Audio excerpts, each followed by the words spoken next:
Audience numéro 36. L'adultère, selon la loi et dans le langage des prophètes. Tu ne commettras pas l'adultère. Le Christ s'aperçut clairement de la contradiction fondamentale que renferme la polygamie effective, ou bien le droit à une vie commune avec les esclaves. Ce droit protégeait les structures sociales du péché en les légalisant.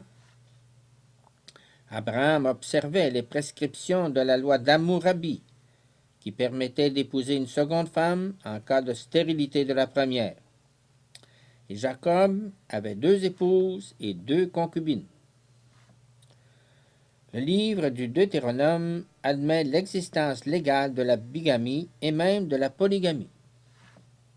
On ne trouve dans l'Ancien Testament aucune mention explicite concernant la monogamie obligatoire. Peut-être vaut-il la peine d'ajouter sa position à l'égard des déviations sexuelles, l'homosexualité, la bestialité, l'onanisme.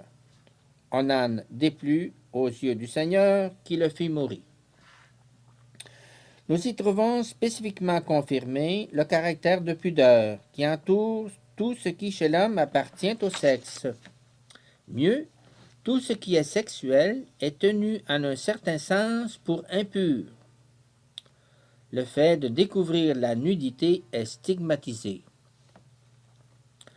Le jugement est plutôt marqué d'un objectivisme motivé par l'intention de mettre de l'ordre dans ce secteur de la vie humaine. L'Ancien Testament nous propose encore une autre tradition, c'est la tradition des prophètes. Ceux-ci, se référant à l'adultère, veulent rappeler à Israël et à Juda que leur plus grand péché fut l'abandon du seul et vrai Dieu.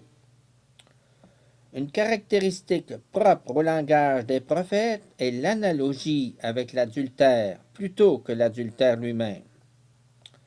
Le Dieu de l'Alliance, Yahvé, est représenté souvent comme époux. Israël a commis un adultère.